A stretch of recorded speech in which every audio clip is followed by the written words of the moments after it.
नमस्कार, मैं हूं सुमित झा। बिहार झारखंड के साथ ही देश दुनिया की तमाम बड़ी खबरें हम आपको दिखाएंगे। साथ ही कोरोना के बढ़ते मामलों के बीच बिहार की स्थिति, सरकारी इंतजाम और अपराध से जुड़ी खबरों की तह तक विश्लेषण होगा। देखिए खबर एक मिनट।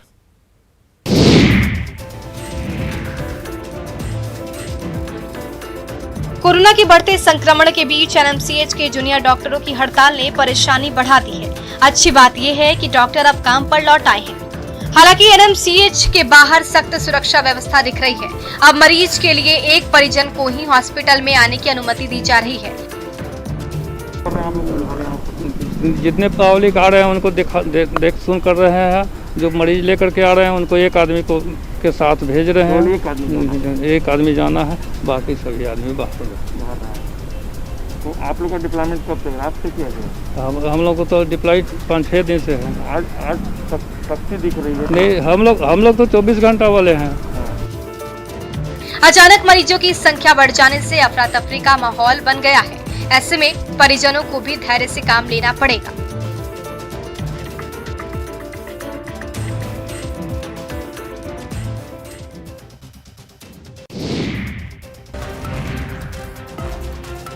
ऑक्सीजन की कमी की खबरें लगातार आ रही थी, लेकिन अच्छी खबर है कि पटना में अब ऑक्सीजन की कोई समस्या नहीं है।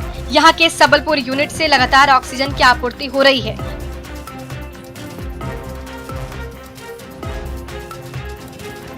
प्राइवेट अस्पताल के कर्मचारी भी अस्पताल के जरूरत के हिसाब से सिलेंडर लेकर जा रहे हैं। इस यूनिट से उत्पादन का काम भी लगातार चल रहा है। अच्छी बात यह है कि होम आइसोलेशन में रहे मरीजों को भी अब छोटे सिलेंडर की आपूर्ति हो रही है। हमारे यहाँ 140 का रिक्वायरमेंट है सर। ठीक है, अभी आप कितना ले? अभी हम 40 लेके जा रहे हैं। यहाँ आप लोग को मिल रहा है? बिल्कुल, हाँ ठीक है। सुबह में कितने बजे आ जाते हैं? सुबह में हम 5 बजे आए हैं आज। जी। और अभी 40 सिलेंडर ले जा रहे हैं? जी। दरअसल कोरोना मरीजों को लंग्स में इन्फेक्शन के बाद सबसे ज्यादा जरूरत ऑक्सीजन की हो रही थी। ऐसे में आपूर्ति से परिजनों को भी राहत मिलेगी।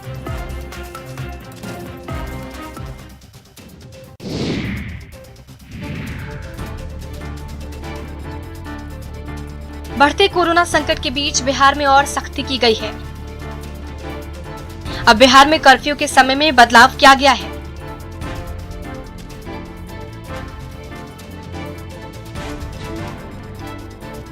आज से शाम 6 बजे से सुबह 6 बजे तक कर्फ्यू लगाने की घोषणा की गई है। हालांकि दुकानों को शाम 4 बजे ही बंद कर दिया जाएगा। वहीं राज्य सरकार ने शादी समारोह में सिर्फ 50 लोगों को शामिल होने की अनुमति दी है।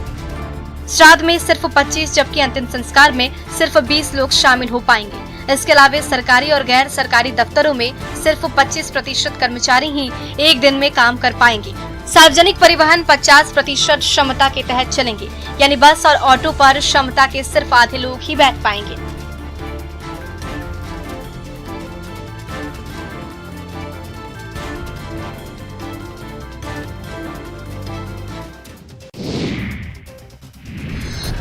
कोरोना को लेकर देश भर में हाहाकार मचा है।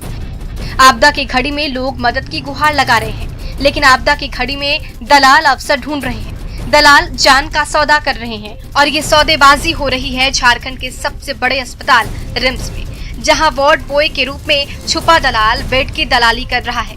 रिम्स में ऑक्सीजन बेड और वेंटिलेटर बेड दिलाने के नाम पर 30 से 50 हजार रुपए ऐंठ रहा है, तो इसे भी सस्ता सौदा बता रहा है, क्योंकि प्राइवेट अस्पताल में बेड नहीं है और अगर मिल भी जाता है तो उसके लिए 4 से 5 लाख रुपए देने पड़ते हैं। वेंटी का 50 मांग रहा है भैया। हाँ, वेंटी का 50, जनरल में ऑक्सीजन दे करके 30।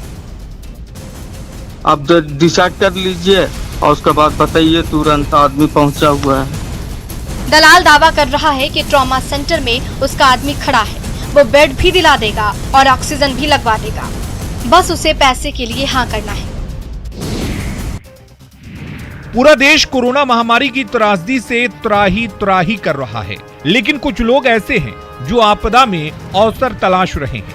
अस्पताल में बेड की कालाबाजारी हो या फिर जीवन रक्षक दवा रेमडेसिविर की कालाबाजारी। झारखंड की राजधानी रांची में ये काला कारोबार धड़ल्ले से चल रहा है। इसका खुलासा तब हुआ जब रेमडेसिविर की कालाबाजारी का आरोपी राजीव पुलिस के हत्थे चढ़ा। आरोपी राजीव झारखंड के कुछ मंत्रियों और आईपीएस अधिकारियों का करीबी होने का दावा कर रहा है। आरोपी कार से ही इस कालाबाजारी का खेल चला रहा था। रांची के गोंदा थाने में आरोपी की कार जब्त की गई है, जिसमें ऑक्सीजन सिलेंडर भी मौजूद हैं। उसने 1,10,000 रुपए में रेमडेसिविर के 5 इंजेक्शन बेचे। बड़ा सवाल है कि मरीजों को लगने वाला इंजेक्शन सफेद पोशों के पास कैसे पहुंच जाता है।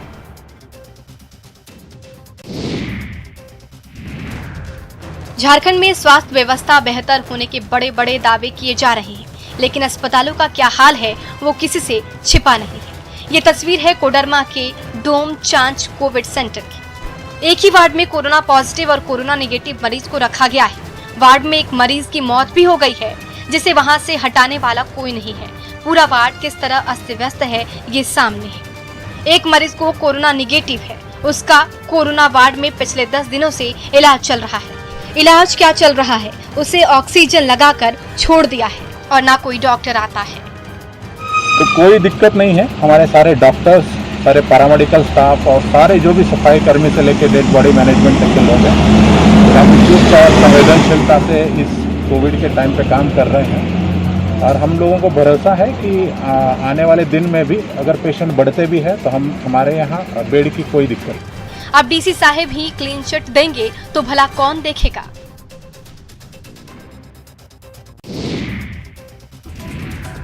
कोरोना के बढ़ते संक्रमण को लेकर बेतिया में कोविड और नॉन कोविड मरीजों के इलाज के लिए प्रशासन बेड बढ़ाने में जुटा है।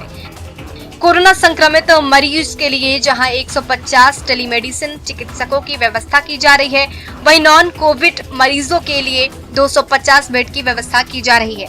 प्रशासन के इस फैसले का सबसे ज्यादा फायदा गर्भवती महिलाओं को होगा, जिनको घर में बैठे इलाज मुहैया कराया जाएगा। वो टोटल आईएमए के जितने ऑफिशियल होते हैं, अधिकतर उनके प्रेसिडेंट होते हैं, उनके सेक्रेटरी होते हैं, उनके मेंबर होते हैं, सभी के साथ अपना एक वीडियो कॉन्फ्रेंस किए, जिसमें उन्होंने बताया कि मान लीजिए हम अगले कुछ दिनों में अगर जीएमसीएच जो है कंप्लीट कोविड हॉस्पिटल ही डिक्लेयर कर देते हैं, तो आप लोग कुछ ऐसा व्यवस्था रखिए जहाँ पे कि नॉन कोविड पेशेंट को हम लोग भेजेंगे और आप इलाज करेंगे। तो उसमें सभी लोगों ने एक मत से तैयार हुआ कि जी सर, हम लोग के पास लगभग सभी अस्पताल मिला देंगे, और जितने क्योंकि 25 ही अस्पताल ऐसा है जहाँ पर हम लोग भर्ती करने की सुविधा है, तो वो लोग बोले 250 बेड हम लोग उपलब्ध करा देंगे। डीएम के आदेश पर स्वास्थ्य विभाग ने इसके लिए युद्ध स्तर पर तैयारी शुरू कर दी है।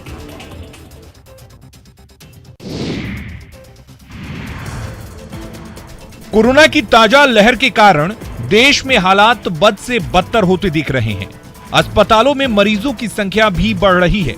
इसी बीच राज्य सरकारें फिर से लॉकडाउन समेत कई पाबंदियां लगाने पर मजबूर हो गई हैं।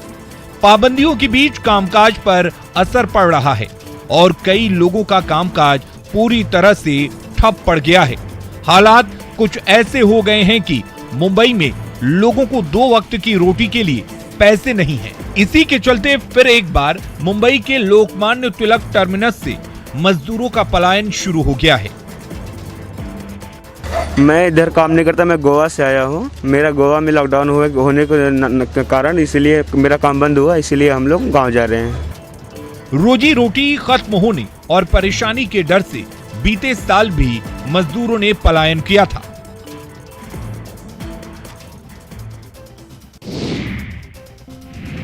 दुमका में कोरोना का खौफ इस कदर लोगों पर हावी हो चुका है कि कोरोना संक्रमित मरीज की मौत के बाद परिजन उनका शव लेने से इनकार कर रहे हैं। ये तस्वीर दिखाती है कि कोरोना ने लोगों की मानवीय संवेदना को कैसे खत्म कर दिया है। गैर तो गैर, रिश्तेदार भी कोरोना संक्रमित मरीज के पास भटकना मुनासिब नहीं समझते। लोगों ने अपने को भगवान के भरोसे ही छोड़ रखा है।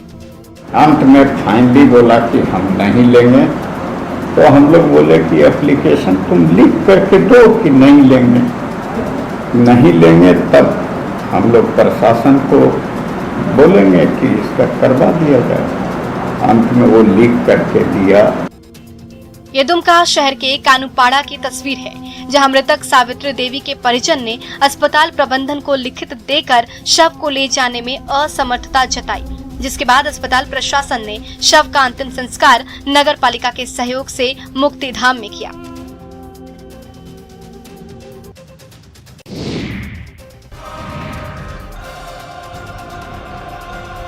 राज्य में कोरोना बेकाबू है। सरकार ने राज्य में स्वास्थ्य सुरक्षा सप्ताह के तहत पाबंदियां बढ़ा दी है, लेकिन लोग लापरवाही से बाज नहीं आ रहे।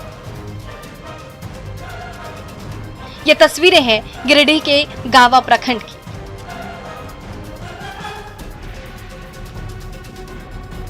जहां साप्ताहिक हाट बाजार में कोरोना नियमों की जमकर धज्जियां उड़ाई जा रही है। लोग बेपरवाह होकर बगैर मास्क सामान की खरीद बिक्री करते हुए नजर आए। लोगों ने यहां सोशल डिस्टेंसिंग की जमकर धज्जियां उड़ाई। हालांकि बाद में पुलिस ने सभी लोगों को हाट बाजार से खदेड़ दिया और लोगों को भीड़ भाड़ नहीं चलाने की चेतावनी भी दी।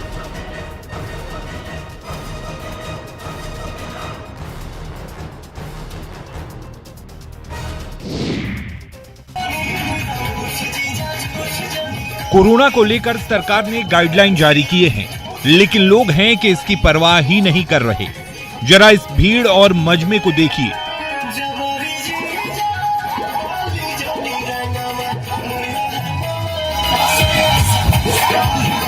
रोहतास के रेडिया गांव में एक शादी समारोह की तस्वीरें हैं, जहां डांसरों के डांस पर रात भर जमकर ठुमके लगे।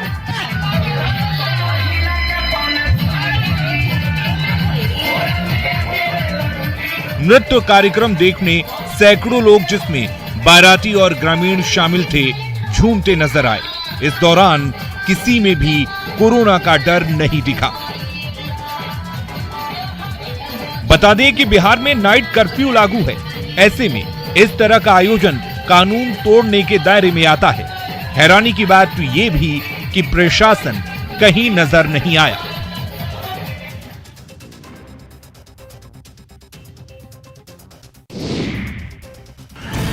कोरोना के बढ़ते मामलों के बीच किसानों की स्थिति भी दयनीय है। महामारी ने मधुबनी जिले के हजारों किसानों के अरमानों पर पानी फेर दिया है। दरअसल मधुबनी जिले में इस साल गेहूं की अच्छी पैदावार हुई थी।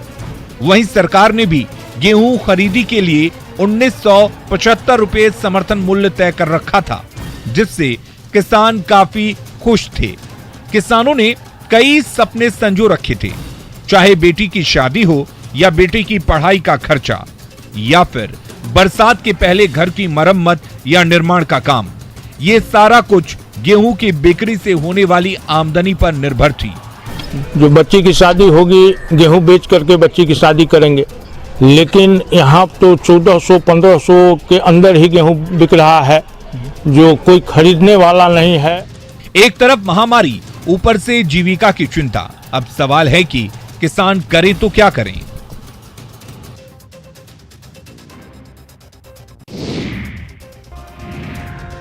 बक्सर में भी प्रशासन की बड़ी लापरवाही सामने आई। बक्सर के राम रेखा घाट पर भारी संख्या में श्रद्धालु पहुंचे। ये लोग अपने बच्चों का मुंडन संस्कार कराने के लिए यहां पर इकट्ठा हुए। हजारों की तादाद में लोग घाट पर थे। इस दौरान न किसी के चेहरे पर मास्क था और न ही 2 गज की दूरी दिखी। लोग कोरोना से बिल्कुल लापरवाह दिखे। इधर लोगों के इकट्ठा होने की जानकारी प्रशासन को नहीं थी।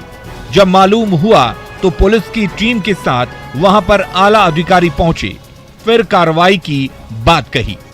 कुछ स्थिति जो है कि यहाँ पे ज्यादा भीड़ हो गई थी। तनाव एक पर्व है, उसको लेके स्थानीय थाना से हम लोग शोकॉज करेंगे। अन्य प्रखंड विकास पदाधिकारी और सीओ से कि क्यों नहीं हम लोग को ससमय ये बताए। सवाल है कि लोग ये समझ क्यों नहीं रहे कि संकट भारी है, थोड़ी सी चूक से जान जा सकती है। आप देख रहे हैं खबर 1 मिनट, देखते हैं कुछ और रिपोर्ट।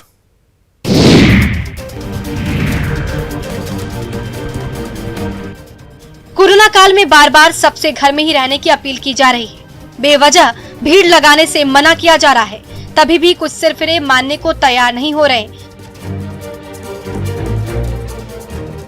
कभी उन्हें मुर्गा बनने की सजा भुगतनी पड़ रही है, तो कभी पुलिस के डंडे का स्वाद चखना पड़ रहा है। ये नजारा है कतरास की सब्जी पट्टी का। लॉकडाउन में जब सब कुछ बंद है, लेकिन कुछ लोग बेवजह सड़क पर निकल रहे हैं। ऐसे में कतरास पुलिस उनसे अपने तरीके से निपट रही है। लोगों को समझना होगा कि आपके और आपके परिजनों की सेहत का ख्याल रखने और कोरोना की चेन तोड़ने के लिए लॉकडाउन जैसा सख्त कदम उठाना पड़ा है। इसलिए बेवजह घर से निकलना मतलब खुद के साथ परिजनों को भी खतरे में डाला।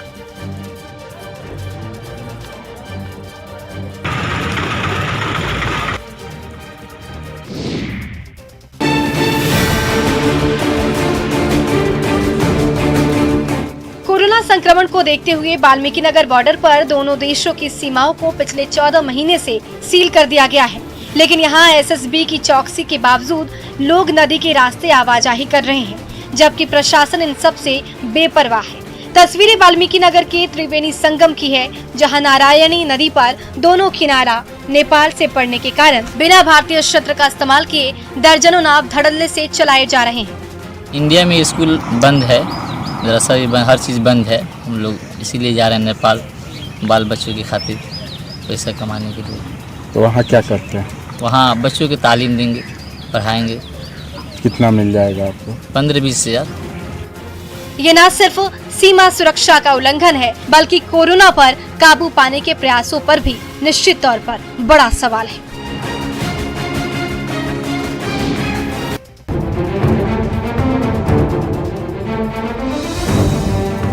ये है घाटशिला का कालाझारी का, जहाँ के लोग पानी के एक एक बूंद के लिए तरस रहे हैं। गांव में पानी के अभाव में कोई शादी और श्राद्ध कर्म का कार्यक्रम तक नहीं हो पाता है। गांव में 11 साल के बाद कोई श्राद्ध कर्म हुआ है। शादी करने के लिए लोग गांव छोड़कर दूसरे टोला जाते हैं, तब जाकर लड़के और लड़कियों की शादी हो पाती है। गांव में आदिवासी समाज 15 परिवार के लोग रहते हैं। गांव में एक सरकारी चापाकल कई साल पहले लगा था, लेकिन खराब होने के बाद कोई सुध नहीं लिया। अभी थोड़ा नहाने की भी बहुत दिक्कत आ रहे हैं, और अभी पीने का पानी भी बहुत दिक्कत है। अभी टुल्लू 2 टुल्लू लगा है ना, हाँ, और 3 टुल्लू लगा के अभी क्या हाँ पानी लेके जा रहा है। गांव के लोग 1 किलोमीटर दूर स्थित एक सिंचाई के कुआं से किसी तरह से पाइप लगाकर गांव में पानी लाते हैं, लेकिन ये पर्याप्त नहीं होता है। खबर 1 मिनट में फिलहाल इतना ही। आगे भी खबरों का सिलसिला लगातार जारी है। नमस्कार।